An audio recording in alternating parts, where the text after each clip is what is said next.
Puji Tuhan. Pasal yang ke-7 kita mulai membaca dan kita telah melihat bagaimana Salomo mengutamakan bait suci daripada istana Salomo. Bait suci menjadi yang termegah, bahkan menjadi salah satu daripada keajaiban dunia,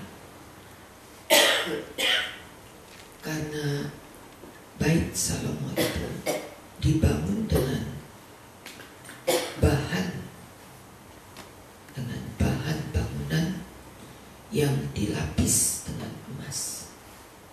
Kalau kita membuat bangunan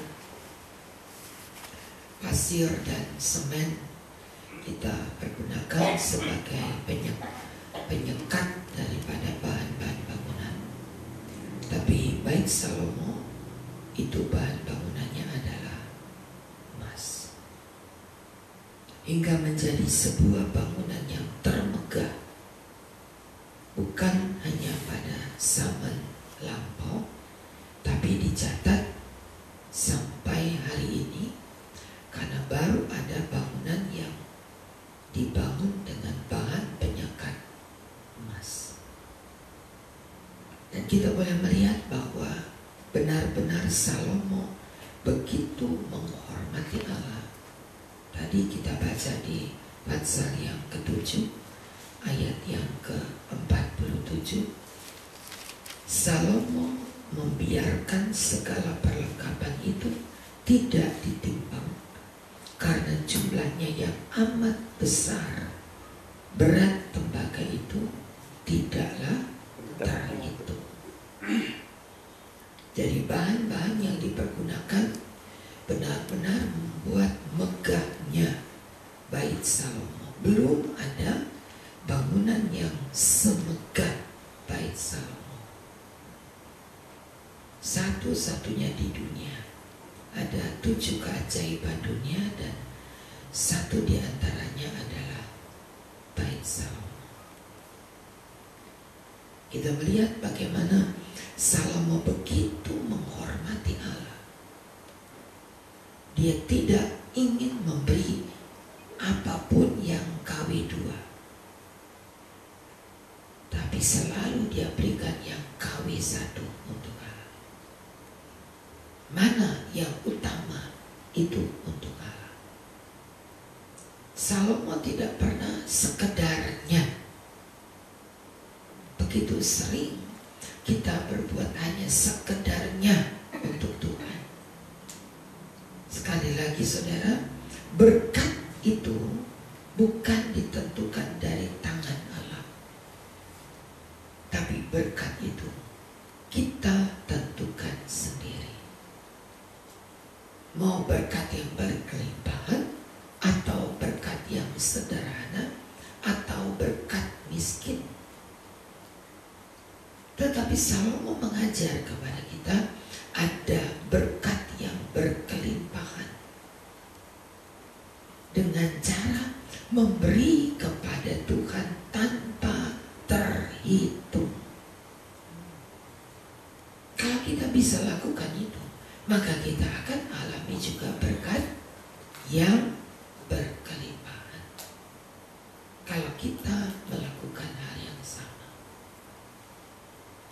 Jadi jangan pernah saudara berpikir, aduh besar sekali ya ngasih buat Tuhannya, malah keenakan dong gembala. Jangan lihat memberi kepada gembala, jangan lihat memberi kepada manusia. Buatlah semampu untuk Tuhan. Amin. Jangan untuk manusia, jangan. Saya tidak pernah berbuat sesuatu lalu saya lihat orangnya baru saya lihat saya buat sesuatu, tidak. Karena yang saya buat hanyalah untuk Tuhan. Mau kepada siapapun itu cuma pintunya. Tetapi kepada siapa? Nah, ini yang penting. Kepada siapa? Itu yang harus kita pikirkan. Karena kepada siapa menentukan berkat itu. Salomo tidak menghitung. Bukan karena dia raja. Oh, keluarkan dari perbendaharaan. Oh, itu sih gampang kalau ngomong begitu.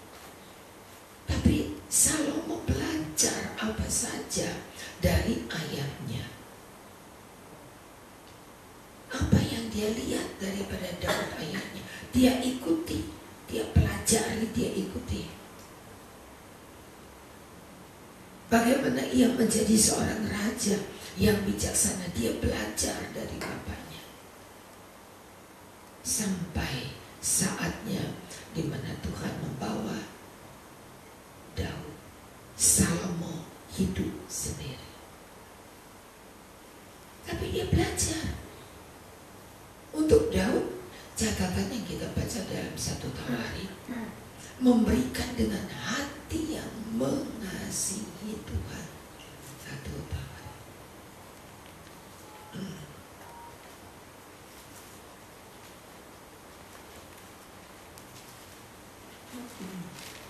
Pasal 29, 1 Tawari pasal 29 ayat 3. Lagi pula oleh karena cintaku kepada rumah Allah, kepada rumah Tuhan, maka sebagai tambahan, jadi tadinya sudah ada, sebagai tambahan pada segala yang telah kusediakan. Jadi tadinya dia sudah memberi, tapi memberikan tambahan. Coba saudara, ada kalanya kita memberi kewajiban saja, kalau boleh dikurangi, boro-boro pas dikurangi. Jangan saudara, Allah memberkati kita sesuai dengan takaran tangan kita memberi kepada Allah. Itu takarannya. Ketika saudara memberi dengan takaran kecil, yang balik kepada kita takaran kecil. Selalu saya ingatkan, Allah pakai hukum pantul dalam hidup kita. Allah pakai hukum timbang balik. Kalau engkau memberi banyak, aku memberi banyak. Loh, kenapa? Kenapa tidak kita balik kalimat itu? Aku mau memberi yang terbaik bagi Tuhan. Jangan buat seadanya, sekedarnya, tapi buatlah dengan yang terbaik. Yang harus kita lakukan begitu, saudara. Kalau engkau mau tangan-tangan kita melimpah dengan berkat Allah. Kalau kamu mau membawa tanganmu melimpah dengan segala berkat Allah, belajarlah memberi yang terbaik kepada Tuhan. Daud berkata, sebagai tambahan pada segala yang telah kusediakan, maka aku dengan ini memberikan kepada rumah Allah emas dan perak. Bagaimana? Kepunyaanku sendiri. Dan itu diambil sebagai tambahan kepada rumah Allah. Nyimpen enggak? Tiap hari kapan saya nyimpen emas ya? Tiap hari kapan saya bisa nabungnya bertambah ya?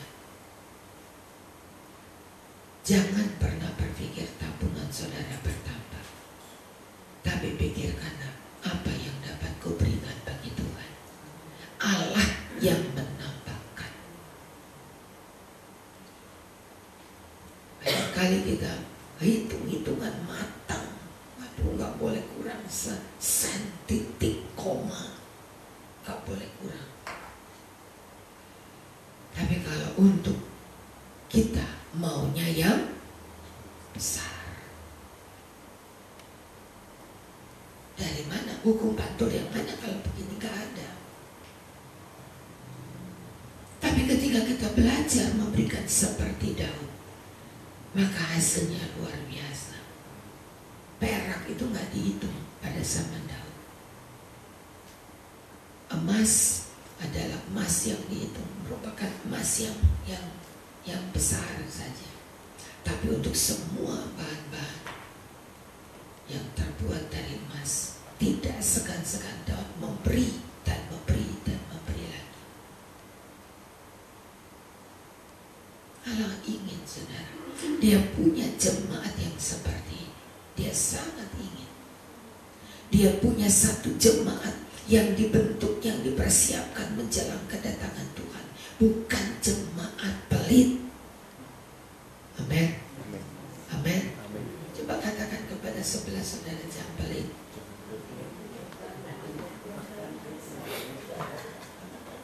Kasih tahu jangan pelit. Ngomong, bilang jangan pelit. Yang keras. Jangan pelit. Nah, biasanya ngomongnya keras. Ya, jangan pelit. Apalagi kepada Tuhan. Kepada sesama aja jangan pelit, apalagi kepada Tuhan. Itu yang menentukan bagaimana kita diberkati. Ya. Semakin pelit, semakin menggenggam begini, semakin kurang loh saudara. Ada ayatnya? Ada. Mana?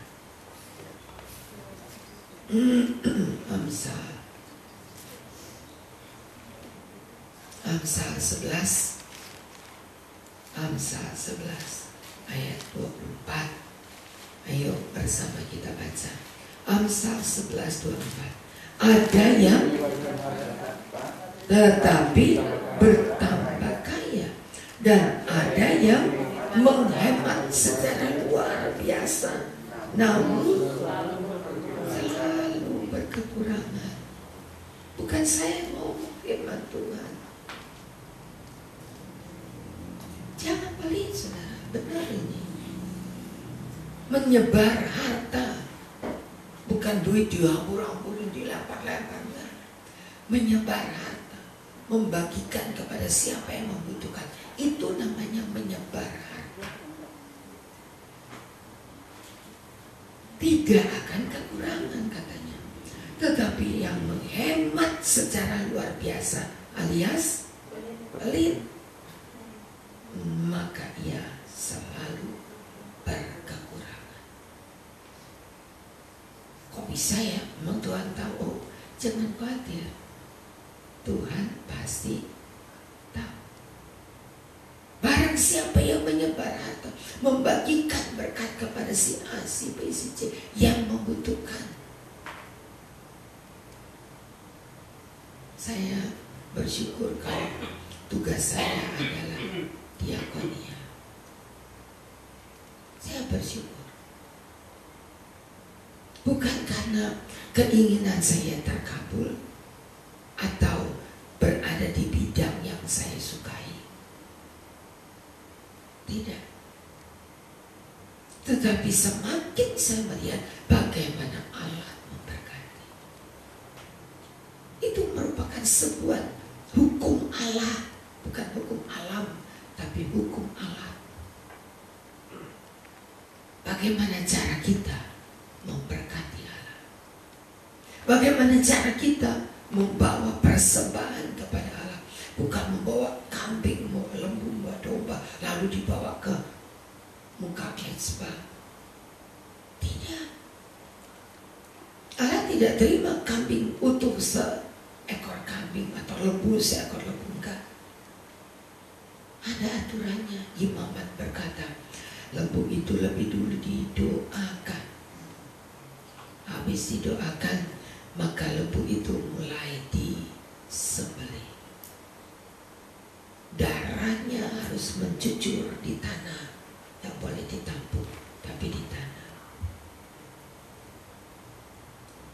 Persembahan itu mulai setelah disembelih, dikuliti. Habis dikuliti, dibelah. dipotong-potong menurut bagiannya, begitu kata imam. Dipotong-potong menurut bagiannya, lalu dibawa ke air pancuran, dicuci, lalu dipisahkan mana isi perut, mana kulit, mana isi perut, semua dipisahkan. Yang utuh sebagai korban diletakkan dengan teratur pada bagian masing-masing. Misalkan tulang kaki, tulang kaki semua. Tulang tangan semua. Itu diatur menurut bagian, begitu caranya. Salomo belajar semua dari Daud. Karena dia lihat bapakku yang bernama Daud itu luar biasa diberkati Allah. Seperti itu mari kita belajar, saudara. Apa yang berkenan kepada Allah kita coba untuk belajar. Lalu Allah akan memberkati kita. Jangan asal baca. Pelajari dan ambil apa yang bisa membuat Allah berkenan. Di sana kita akan diberkati. Begitu yang harus kita lakukan. Nggak usah baca, oh ya udah setelah Salomo nanti siapa ya? Siapa ya? Cuma baca tanpa kita ambil apa yang membuat Tuhan berkenan. Salomo belajar dari bapaknya. Kalau di dalam Tawari tadi apa? Ini merupakan doa Daud, ya. Pasal yang ke-29 tadi. Ayat yang ke-18. Ya Tuhan Allah Abraham, Ishak dan Israel, Bapa-bapa kami, peliharalah untuk selama-lamanya kecenderungan hati umatmu yang demikian.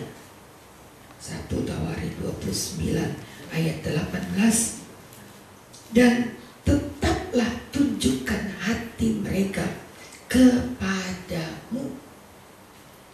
Lalu ayat 19. Dan kepada Salomo anakku berikan hati yang tulus sehingga ia berpegang pada segala perintahmu dan peringatanmu dan ketetapanmu, melakukan segala-galanya dan membiarkan mendirikan bait yang persiapannya telah. Daud memang tidak boleh membangun, tetapi Daud mempersiapkan untuk pembangunan. Dia tidak boleh membangun. Allah yang berkata, kamu tidak bisa membangun rumah bagiku karena tanganmu pernah berlumur dosa. Karena ada darah orang yang tak bersalah kau tumpahkan. Maksud Tuhan adalah Uria.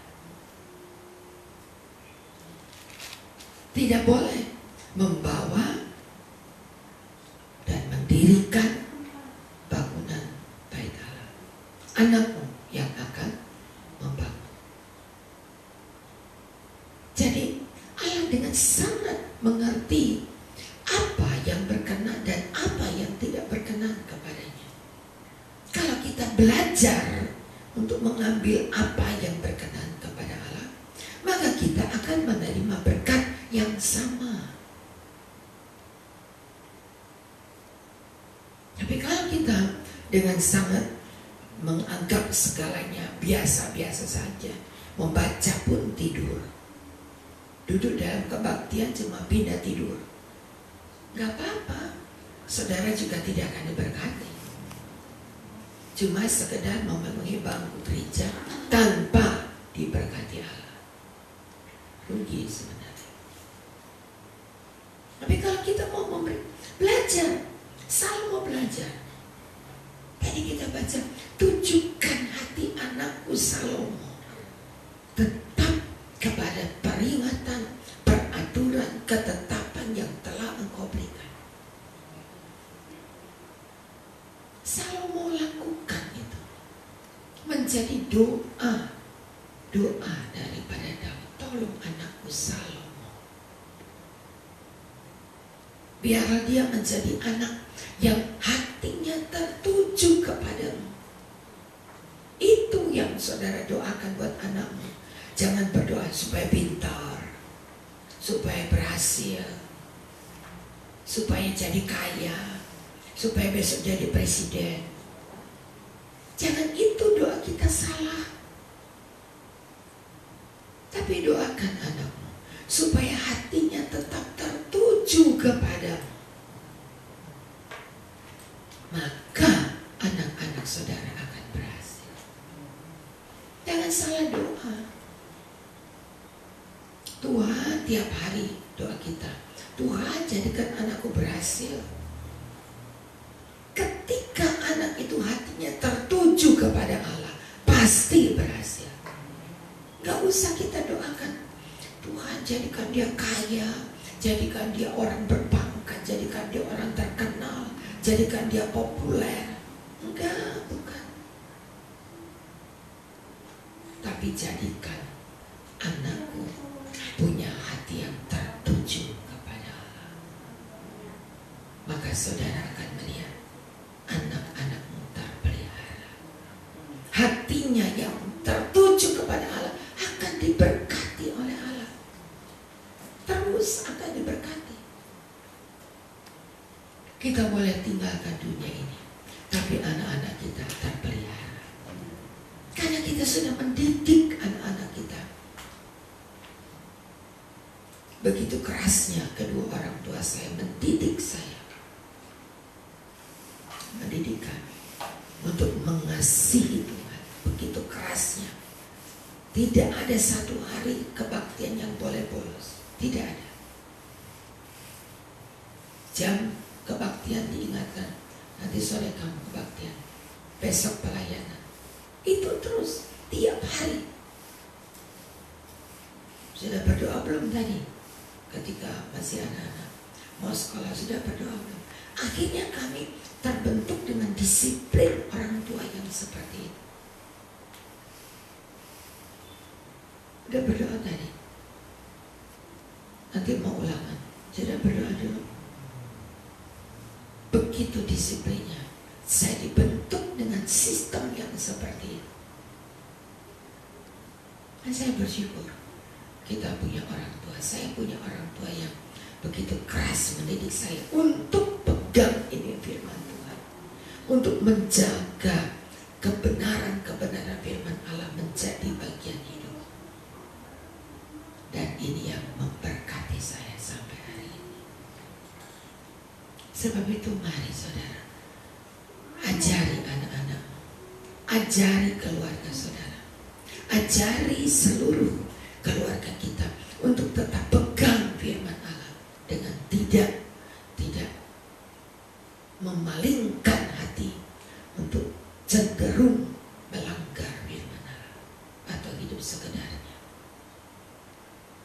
Seperti kita mendisiplinkan anak-anak kita untuk bersekolah, disiplinkan anak-anak kita untuk takut akan Tuhan. Jangan segan, jangan nanti anak-anak saya bilang orang tua jahat. Jangan takut, jangan khawatir. Habis ngomel aja, dasar orang tua. Saya nggak mau dibilang gitu, biarin aja. Loh, salah saudara. Daud mengajar Salomo hingga ketika ada ayat di pasal 7 memberikan kepada Allah dengan tidak ditimbang. Karena Salomo lihat bapaknya pun satu pelataran yang begitu besar, menyediakan segala bahan bangunan untuk bait Allah. Pesan kepada Salomo, ini emas ini nanti dipakai semuanya untuk mendirikan bait Allah. Ini batu permatanya ini. Kayu kamu minta dari Hiram, kayu Lebanon, tidak boleh yang lain. Sampai ke jenis kayu yang dipakai ditentukan oleh Allah, kayu aras dari Lebanon. Kita orang tua zaman sekarang takut anak marah. Tuh, kan terbalik ya. Dulu anak takut orang tua marah. Sekarang orang tua takut anak.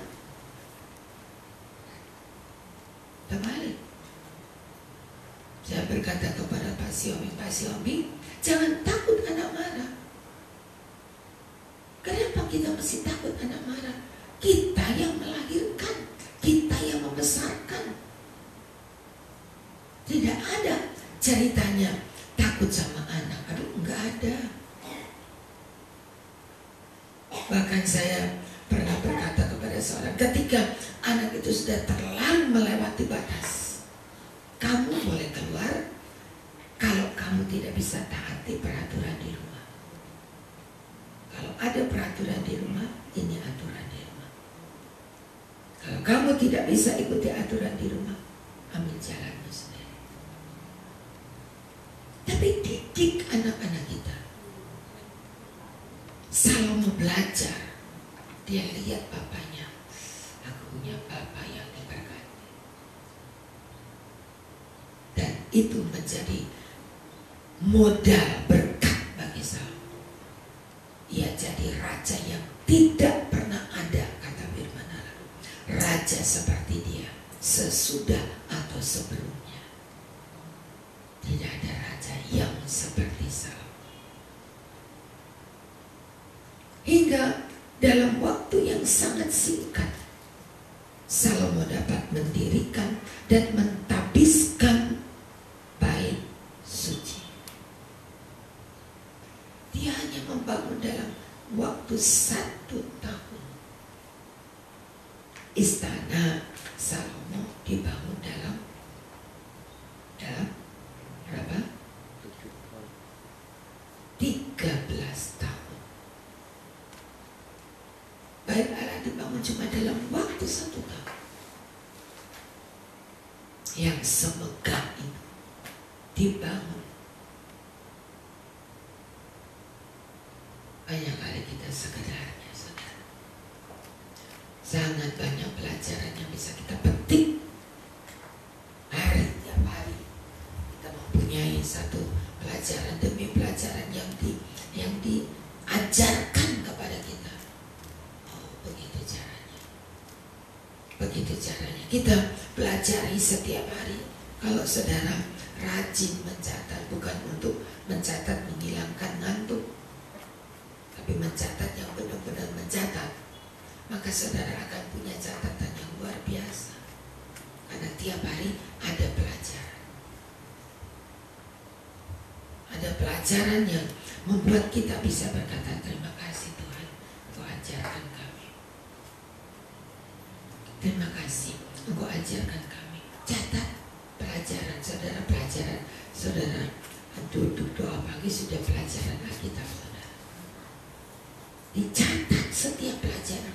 Dan Salomo lakukan itu. Maka ia diberkati Allah. Kiranya Tuhan memberkati kita. Puji Tuhan. Hanya menyampaikan berita duka bahwa tadi pagi jam 3 Tuhan telah memanggil Ibu Siani baru dan akan disemayamkan di rumahnya. Hari ini mungkin setelah semua urusan di rumah sakit selesai, akan dibawa ke rumahnya di belakang toko lampu elektrik Padang. Kalau ada yang belum tahu rumahnya, di Jalan Lapangan Tembak dekat BRI. Ya, kiranya Tuhan tolong saya pagi ini akan mengurus peti dan sebagainya.